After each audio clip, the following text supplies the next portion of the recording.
Bonjour à tous, alors sur cette chaîne je parle principalement de burn-out et de développement personnel, mais parfois je prendrai un peu de temps pour traiter de sujets qui me tiennent à cœur.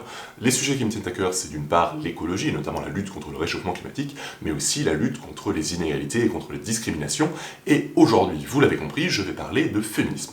Je vais traiter ça en 4 points. Le premier, ce qu'est le féminisme. Le deuxième, ce que n'est pas le féminisme.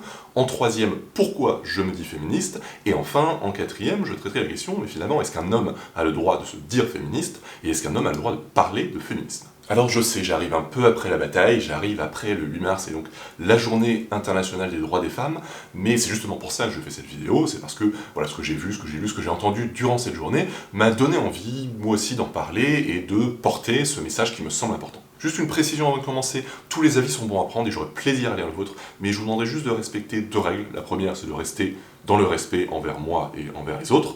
La deuxième, c'est tout simplement d'argumenter ce que vous dites et également de signifier d'une manière ou d'une autre que vous avez effectivement regardé la vidéo, que vous répondez aux arguments que je développe dans la vidéo, parce qu'avec un titre comme ça, je m'attends aussi à des réactions de personnes qui réagissent uniquement au titre et qui n'ont pas la moindre idée de ce que je raconte dans la vidéo. Passons donc au premier point, ce qu'est le féminisme. Le féminisme, il a une définition très claire, il a un objectif très clair, c'est de promouvoir et atteindre l'égalité politique, économique, culturelle, sociale et juridique entre les hommes et les femmes. Donc, pour résumer, le féminisme a pour objectif l'égalité entre les hommes et les femmes. Donc être féministe, ça nécessite évidemment 2 choses. La première, de reconnaître que l'égalité entre hommes et femmes n'est pas atteinte aujourd'hui. Et ça me semble en fait assez factuel. Il y a suffisamment de chiffres en termes de salaire, en termes de violence conjugale, sexuelle, en termes de pauvreté, en termes d'illettrisme, en termes de représentation politique. Il y a énormément de sujets sur lesquels aujourd'hui il n'y a pas d'égalité homme-femme. C'est très largement documenté, j'ai pas envie de m'étendre là-dessus. Je pars du principe que ça c'est acquis pour vous. Le deuxième prérequis donc, pour être féministe, c'est de considérer que l'égalité entre hommes et femmes est souhaitable. Et pour moi, ça paraît assez évident, pour des raisons humanistes et même humaines, j'ai envie de dire, mais je sais que c'est pas le cas pour tout le monde. Mais du coup, pourquoi est-ce qu'on appelle ça féminisme, alors que l'objectif c'est l'égalité entre hommes et femmes? Est-ce qu'on ne pourrait pas appeler ça le paritarisme? En fait, il y a une raison hyper simple pour laquelle on appelle ça le féminisme, c'est que aujourd'hui, la réalité, c'est que les inégalités hommes-femmes sont très largement en défaveur des femmes. Donc pour équilibrer la balance, le plateau des femmes doit monter sensiblement plus que celui des hommes. Oui, parce que c'est pas une balance qu'on équilibre comme ça, c'est une balance qu'on équilibre comme ça. Parce qu'il y a en fait énormément d'inégalités qui existent entre les hommes et les femmes, certaines sont aussi en défaveur des hommes. Et le féminisme, c'est pas juste faire en sorte que les femmes soient supérieures aux hommes, le féminisme, c'est faire en sorte de s'affranchir en fait de toutes les barrières, de tous les freins qui sont sur notre chemin, que nous soyons un homme ou une femme, et qui nous empêchent en fait de vivre une vie, on va dire, sereine, épanouie, et une vie en toute égalité homme-femme. J'en arrive maintenant au deuxième point, ce que n'est pas le féminisme. Alors, le féminisme, ce n'est pas déjà une bande de folles furieuses qui veulent émasculer les hommes et asseoir la domination des femmes. C'est un discours qui est tenu depuis des décennies pour décrédibiliser les féministes, et j'ai envie de dire qu'à un moment, il faut peut-être grandir et passer à autre chose et tout simplement écouter les arguments qu'il y a en face et ne pas les caricaturer. Mais est-ce qu'il y a finalement quand même des féministes qui justement souhaitent émasculer, métaphoriquement quand même je vous rassure, émasculer les hommes et asseoir une domination des femmes? Oui, il y en a sûrement. Voilà, c'est tout, c'est dit. Et alors? On parle d'extrémistes.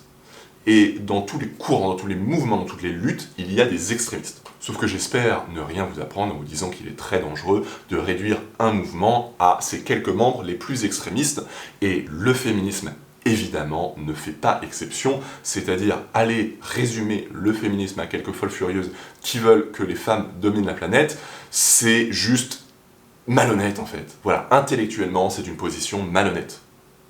Parce que ça concerne éventuellement quelques extrémistes. En revanche, regardez le féminisme pour ce qu'il est, c'est-à-dire un mouvement qui vise à promouvoir l'égalité homme-femme, là c'est sensiblement plus honnête, c'est sensiblement plus raisonnable, et on peut tout simplement commencer à se dire quels sont les arguments derrière, qu'est-ce qu'on peut faire derrière, parce que c'est une cause qui me semble juste. Et le féminisme également, ce n'est pas une opposition entre les hommes et les femmes. Il y a un certain nombre de personnes qui essayent justement de défendre cette idée que le féminisme, c'est les femmes contre les hommes. Pour moi, c'est une erreur. D'une part, parce que ça veut dire que finalement, les femmes doivent se démerder toutes seules pour obtenir l'égalité qui leur est due, et c'est franchement pas mon point de vue, mais aussi, et surtout, parce que ce serait oublier que on n'a pas les femmes qui œuvrent pour l'égalité homme-femme d'un côté, et les hommes de l'autre côté qui font tout pour qu'on n'atteigne pas justement cette égalité homme-femme. D'une part, il y a des hommes qui font partie de la solution, qui ont parfaitement intégré les enjeux et les ressorts du féminisme et du sexisme, et qui, au quotidien, vont œuvrer par leurs actes et par leurs paroles pour plus d'égalité entre les hommes et les femmes.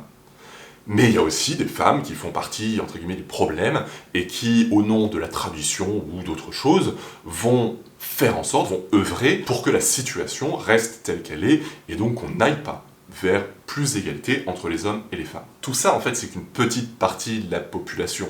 L'immense majorité de la population, ce sont des gens, des hommes et des femmes, qui ne sont pas parfaits, et qui veulent souvent bien faire, mais qui en pratique, par leurs mots, par leurs gestes, parfois échouent. Ça va être plus ou moins important, on est d'accord, hein. Il y a les personnes qui parfois auront une bonne action, mais qui sont sexistes la plupart du temps, et de personnes qui sont la plupart du temps exemplaires d'un point de vue féministe, et qui parfois vont avoir une parole ou une action qui va être déplacée. Et je pense que pour notre bien à tous, il faut que l'on considère, tous autant que nous sommes, hommes comme femmes, que nous faisons partie de cette catégorie qui n'est pas parfaite et qui a de bonnes choses à proposer, mais qui fait aussi des erreurs, parce que ça nous permet tout simplement d'apprendre, ça nous permet de nous remettre en question. On n'est pas juste là avec un point de vue uniquement dogmatique, j'ai raison, vous avez tort, je vais vous expliquer pourquoi vous avez tort, mais on est là à échanger des points de vue, on est là à s'entraider, à comprendre les uns les autres pourquoi ce qu'on fait est ou pas adapté, ce que l'on peut améliorer, et de mon point de vue, c'est le meilleur service qu'on puisse se rendre, en fait, c'est de garder l'esprit ouvert, justement, sur ce que l'on peut faire éventuellement bien ou mal, et ce que l'on peut améliorer. Parce qu'il y a, en fait, un certain courant aujourd'hui, c'est vrai en termes de féminisme, de sexisme, mais c'est aussi vrai, par exemple, en termes de racisme, qui est l'antisexisme, l'antiracisme, en tant qu'opinion. C'est-à-dire que des gens vont se décréter antisexistes, antiracistes, parce que aujourd'hui, dans notre société, être sexiste, c'est mal. Être raciste, c'est mal. Donc forcément, moi je suis contre le sexisme. Sauf qu'il faut bien comprendre que c'est une position qui n'a strictement aucune valeur. On ne se décrète pas antisexiste. L'antisexisme, on le fait vivre à chaque instant par nos gestes, par nos actions, par nos paroles. C'est pas quelque chose qu'on décrète et on peut être convaincu, on peut clamer aussi fort qu'on veut que l'on est féministe, que l'on est antisexiste, si nos actions disent le contraire, on est un gros sexiste. Point. C'est évidemment un cas, on va dire, extrême pour la plupart. On n'est pas des gros sexistes, on n'est pas des personnes absolument irréprochables, on est des personnes qui avons de bonnes intentions, mais qui ne se concrétisent pas systématiquement, et c'est normal, et en avoir conscience, c'est déjà le premier pas pour finalement progresser. On a tous à apprendre les uns des autres, et la plus grosse erreur que l'on puisse faire, c'est de partir du principe que nous, on a raison, on est face aux autres, et qu'il va falloir les convaincre. Personne n'est parfait, ni vous, ni moi. Je fais sûrement des choses absolument effroyables, et je m'en excuse. Et sachez bien que je suis désolé et que je n'ai qu'un objectif, c'est de m'améliorer. Donc on peut m'adresser des reproches, on peut surtout me donner des pistes d'amélioration. Il y a une chose qu'on ne peut pas me faire, c'est un procès d'intention. On en arrive au troisième point, pourquoi est-ce que je me dis féministe ? Eh ben, j'ai envie de retourner à la question, pourquoi ne pas être féministe ? L'objectif du féminisme, c'est de promouvoir l'égalité homme-femme, ça me semble être une évidence, point, j'ai pas besoin d'autres raisons. On a besoin de féministes aujourd'hui, et tant des hommes que des femmes, et j'y reviendrai juste après. Parce que les inégalités sont très présentes, parce que les inégalités sont très pesantes au quotidien pour énormément de personnes, et ça va concerner évidemment les femmes, j'en ai déjà parlé, la plupart des injustices pèse aujourd'hui sur les femmes, mais ça concerne aussi les hommes. Il y a des injustices sexistes qui pèsent sur les hommes, je n'en donne qu'un seul exemple, c'est le fait que l'on refuse la faiblesse pour un homme ça doit être fort, voilà, on va dire un garçon ou un homme, voilà, sois un homme, sois fort, ne montre pas que tu es faible, ne montre pas que tu es triste, ne montre pas que tu ressens des choses, il faut être un homme. Et ça, en soi, c'est une aberration pour moi, pour énormément de monde, et ça fait aussi partie du féminisme, et pas uniquement pour moi. Ça fait partie du féminisme pour énormément de personnes, mais encore une fois, pour le voir, il faut juste dépasser les stéréotypes, les clichés, les extrémismes, pour aller s'intéresser plus concrètement à ce qu'est le féminisme, à son combat, à son discours, à ses arguments, qui sont nombreux et, j'allais dire inattaquables, non, parce que chacun a son opinion, mais qui sont quand même assez forts quand on prend la peine de s'y intéresser. J'apporte comme une précision sur les mots féminisme, féministe, qui sont des mots qui font peur. Pourquoi est-ce que ça fait peur? Justement parce qu'on associe ça à des extrémismes qui correspondent à une certaine réalité, mais pas à la réalité, pas à tous les cas. J'ai longtemps été fâché avec ce mot de féminisme, de féministe. Pourquoi est-ce que j'avais des réserves face au mot féministe avant? Parce qu'il y a une dizaine d'années, autour de moi, les personnes qui se disaient féministes étaient en fait des extrémistes, finalement des machos à l'envers, quoi. Des femmes qui prenaient tout prétexte pour rabaisser les hommes. Un homme, et principalement les hommes qu'elles n'aimaient pas, ne pouvaient pas ouvrir la bouche, c'était forcément du sexisme. Pour les hommes qu'elles aimaient bien, en revanche, ça allait. Voilà, et ça me semblait d'une bêtise totale, contre-productif au possible. Je ne me reconnaissais pas dans un féminisme qui se définissait comme ça. Forcément, ça me donnait une mauvaise image du féminisme, mais avec les années, j'ai surtout réalisé que ça me donnait une image fausse du féminisme. Parce que le féminisme, ce n'est pas ça, c'est tout. Et je suis, moi, tombé dans ce piège-là, je n'ai pas peur de le dire, comme beaucoup d'autres personnes, sauf que j'ai eu la chance, on va dire, d'en sortir et de voir ce qu'il en était, et de faire évoluer mon point de vue, j'espère que d'autres le pourront aussi. Et je précise ce que j'entends par féministe. Une féministe ou un féministe, c'est pas forcément un héros, la liberté qui est dans le peuple, qui est au front, qui est de tous les combats, qui chaque instant de sa vie se bat avec acharnement pour promouvoir cette égalité. Ça passe par des gestes simples du quotidien, ça n'a pas besoin d'être un engagement de tous les instants, mais tout simplement, c'est une vigilance à garder, c'est des choses à ne pas laisser passer.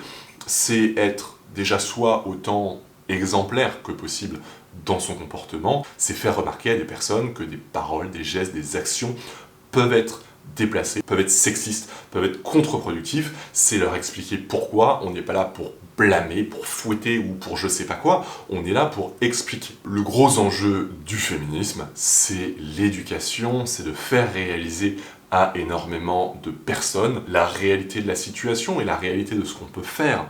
On termine avec le quatrième et dernier point. Un homme a-t-il le droit de parler de féminisme? Est-il légitime pour parler de féminisme? Alors si je fais cette vidéo, vous vous doutez que je réponds oui à cette question, mais je voulais expliquer pourquoi et je voulais expliquer un peu les limites aussi que je vois à ça. Alors pourquoi? C'est simple, j'en ai déjà parlé, et dire que le féminisme c'est une affaire de femmes, ça veut dire débrouillez-vous avec ça, ça ne nous regarde pas, nous on est très bien comme ça, et voilà, c'est pas quelque chose que je peux accepter, donc il me semble important que les hommes aussi s'engagent sur le féminisme, mais il y a quand même une limite, c'est que le féminisme ne doit pas devenir un autre sujet sur lequel les hommes monopolisent la parole, c'est-à-dire que depuis toujours, les hommes monopolisent la parole et les décisions.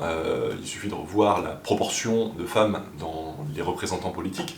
Il y a une photo qui avait circulé de Donald Trump et son équipe qui prenait une décision sur les droits des femmes. Il n'y avait pas une seule femme dans la pièce. C'est quelque chose d'assez symptomatique et évidemment, on ne veut pas aller vers quelque chose comme ça. On veut vraiment aller vers une égalité. Donc, il ne faut pas que le féminisme, entre guillemets, devienne une histoire d'hommes, ce qui serait une vaste blague. En attendant, ça ne veut pas dire que les hommes ne peuvent pas s'engager sur le sujet, parce que plus on est à porter ce message, et plus le message sera entendu, plus le message sera compris, plus le message sera accepté, parce qu'il y a des personnes qui recevront mieux ce message s'il vient d'un homme, et ça me fait presque mal en le disant, mais c'est comme ça, et voilà, ça fait chier, mais en attendant, pour certaines personnes qui considèrent que le féminisme est une histoire de quelques folles hystériques, avoir un homme qui porte ce message aura un autre impact et potentiellement, je dis pas que c'est gagné, mais potentiellement pourra leur faire voir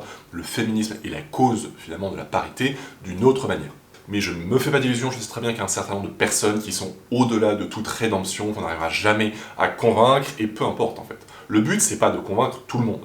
Le but, c'est de faire en sorte qu'on soit suffisamment à être convaincu et à se dire convaincu, pas juste une majorité silencieuse, mais une majorité qui ose affirmer, ose dire oui, oui je suis féministe, oui je suis pour la parité, et si on est suffisamment, les personnes qui s'opposent à ce mouvement deviennent en minorité, et à ce moment-là, ne peuvent plus imposer tout simplement leurs décisions, leur façon de voir les choses. On peut évidemment, en s'y mettant tous, faire petit à petit reculer les points de vue, sexisme, le patriarcat, etc. Donc je pense que l'implication des hommes est essentielle pour dire que ce n'est pas un combat qui concerne uniquement les femmes, mais c'est un combat de société qui nous concerne tous.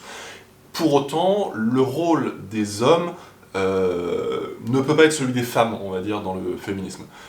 On ne peut pas être les porte-étendards, on ne peut pas être les figures du féminisme, parce qu'on est des hommes, tout simplement, et que à un moment, pour porter la voix des femmes qui n'est pas assez entendue, il faut des femmes. C'est pas des hommes qui vont dire « voilà ce que les femmes veulent qu'on entende ». Ce sont les femmes qui doivent elles-mêmes porter ce message. Et enfin, ça paraît évident dit comme ça, mais je sais pas si c'est vraiment acquis pour tout le monde. Donc le rôle des hommes, c'est de se faire l'écho de ce message, de le porter également. C'est juste de dire oui, je suis là, j'y crois, ça donne plus de poids, plus de légitimité au mouvement, à chaque personne qui le rejoint. C'est avoir conscience des inégalités, avoir conscience de la nécessité d'aller vers plus d'égalité entre les hommes et les femmes. C'est agir au quotidien pour plus d'égalité. C'est ne rien laisser passer dans les gestes, dans les incivilités du quotidien. C'est aussi, il ne faut pas l'oublier, d'être critique envers nous-mêmes, de regarder notre propre rôle, notre propre comportement. C'est pas parce qu'on est convaincu d'être féministe qu'on est automatiquement irréprochable. Il faut rester vigilant avec ce qu'on fait au quotidien, il faut être sûr de pousser les choses dans la bonne direction. C'est important de montrer que c'est un mouvement qui dépasse de très très loin le cadre de quelques fanatiques et qui est un vrai courant, mouvement, une vraie tendance de société qui est portée par de nombreuses personnes, hommes comme femmes, et dans ce cadre-là, je pense qu'on a tous un rôle à jouer.